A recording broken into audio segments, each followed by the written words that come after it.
रामचरितमानस में गोस्वामी तुलसीदास जी ने एक चौपाई उत्तरकांड में लिखा है, हरई शिष्य धन सो कन हरई सो गुरु घोर नरकमहु परई। अर्थात जो गुरु शिष्य का धन तो ले लेता है परंतु उसको ज्ञान नहीं देता है, उसकी शंका का समाधान नहीं करता है, उसको नरक होगा, यानी उसको कष्ट भोगने पड़ेंगे। पर आजकल तो भाई सरकारी स्कूलों में कोई फीस लगती नहीं, शिष्यों का खास कोई धन तो नहीं जाता है, परंतु उनका समय बर्बाद जरूर होता है और समय धन है, आप जानते ही हैं। हमारे उत्तर प्रदेश के माननीय मुख्यमंत्री योगी आदित्यनाथ जी चाहे जितना भी जोर लगे व्यवस्था वो कतई सुधरने वाली नहीं है। मैं तो अब इस बात से कन्फर्म ही हो गया। पिछले दिनों उन्होंने बायोमेट्रिक हाजिरी लगाने का निर्देश जारी किया था। तमाम शिक्षक संगठनों ने उनको ठेंगा दिखा करके हड़ताल किया और अंत में उनको यह कदम वापस लेना पड़ा। आपको मैं बता दूं कि बहुत से तो ऐसे टीचर हैं जो स्कूल जाते ही नहीं और पूरे के पूरे वेतन लेते हैं, और उन्होंने एक बहुत ही बढ़िया स्लोगन बना रखा है, रघुपति राघव राजा राम पूरे वेतन जीरो काम, यानी पूरा वेतन लेते हैं और जीरो काम करते हैं। उसमें क्या महिला क्या पुरुष सभी तरह के टीचर शामिल हैं। दूसरे प्रकार के ऐसे टीचर हैं जो अपने नाम पर किसी दूसरे व्यक्ति को, जैसे आमतौर से नियुक्तियां उत्तर प्रदेश में प्राथमिक शिक्षकों की बीए बीटीसी या बीए बीएड पर होती है, परंतु उन्होंने हाई स्कूल 12वीं पास किसी व्यक्ति को हायर कर रखा है और अपनी जगह पर पढ़वाते हैं और अपनी तनख्वाह में से कुछ रकम 4-5 हजार रुपए दे देते हैं। वह भी खुश हो जाता है, बेचारा हमारा काम चल गया, उस गांव का ही होता है, और ये भी बहुत खुश होते हैं कि हम मस्ती मारते रहते हैं। अगर कोई इंक्वायरी आई तो वह फोन करके उस टीचर को बुलवा लेता है। यह ड्रामा उत्तर प्रदेश में चल रहा है और इसको फल और फुला रहे हैं अधिकारीगण और नेता। अब ताजा वाकया पर आते हैं, मुद्दे की बात पर। ताजा मामला सीतापुर जिले का, जहां पिछले दिनों यानी आज से 3 दिन पहले एक वीडियो वायरल हुआ था कि एक प्रधानाध्यापक प्राइमरी स्कूल का बीएससी अर्थात बेसिक शिक्षा अधिकारी को बेड से पीट रहा। इस वीडियो को एडिट करके प्रस्तुत किया गया, इसमें की बाकी बातें नहीं दिखाई गई और इसके आधार पर बीएससी ने एफआईआर दर्ज कराया और उस प्रधानाध्यापक को जेल हो गई है। फिलहाल वह सलाखों के भीतर। लेकिन माजरा कुछ और है। माजरा यह है कि वह जो प्रधानाध्यापक है वह सीतापुर में नदवा प्राथमिक विद्यालय है जो महमूदाबाद क्षेत्र में पड़ता है, उसमें तैनात है। उस विद्यालय में एक अध्यापिका है अवंतिका गुप्ता, जो 5 महीने से विद्यालय नहीं आ रही थी और बीएससी का नाम है अखिलेश प्रताप सिंह।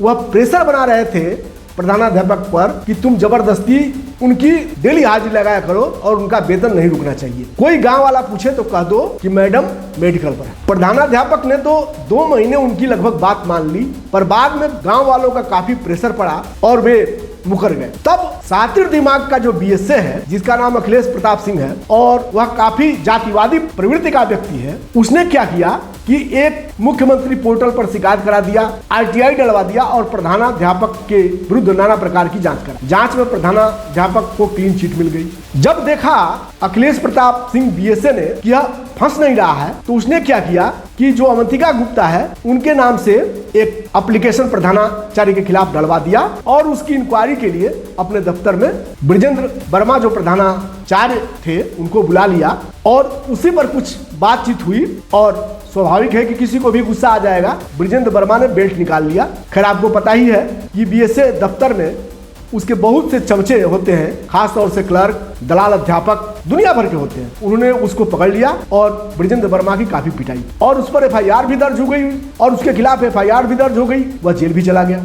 बाद में गांव वालों ने काफी हंगामा किया, गांव के विद्यालयों में ताला जड़ दिया गया और ताला जड़ने के बाद जब बीएसए को लगा कि मैं फंस सकता हूं, तो उसने अवंतिका गुप्ता को शो काज नोटिस देकर सस्पेंड कर अपना गला बचाने के लिए। बेशर्मी तो देखिए कि वहां की स्थानीय विधायिका आशा मौर्य भी बीएसए के पक्ष में और इस भ्रष्ट तंत्र के साथ खड़ी दिखाई देती है। वह भी ऐसी भ्रष्ट अध्यापिका के विरुद्ध कार्रवाई करने के बजाय छात्रों को समझा रही है और गांव वालों को समझा रही है कि सब ठीक हो जाएगा, विद्यालय चलने दो। कार्रवाई की बात नहीं कर रही है। मैं स्पष्ट बता दूं, उत्तर प्रदेश में चाहे किसी भी पार्टी की सरकार बन जाए, भाजपा की बन जाए, सपा की बन जाए, कांग्रेस की बन जाए, परंतु ये जो नेतागण हैं, खासतौर से एमएलएज, एमपीज, ये भ्रष्टाचार कराने और शासन तंत्र के पैसों का बंदरबाट कराने से बाज नहीं आएंगे। कौशिक दूत इसमें किसी प्रकार की हिंसा का समर्थन नहीं करता है। बीएसए के साथ जो कुछ हुआ है उसका कभी भी कौशिक दूत समर्थन नहीं करता है, परंतु इस बात का भी कतई समर्थन नहीं करता कि कोई बिना काम किए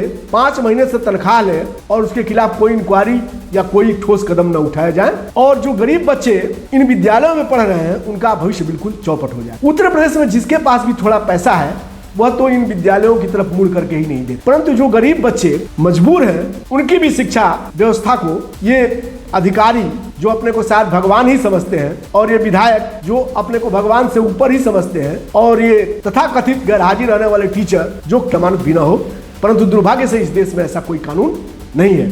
अगर ऐसा कानून होता तो शायद गरीब बच्चे कुछ पढ़ लिख जाते और उनका भविष्य संवर जाता, और वो भी कुछ अच्छी रोजी रोजगार कमाने के लायक हो जाते। अंत में मैं इतना ही कहूंगा कि यह व्यवस्था बिल्कुल ही सुधरने वाली नहीं है। आपकी क्या राय है, कमेंट बॉक्स में जरूर लिखें। धन्यवाद।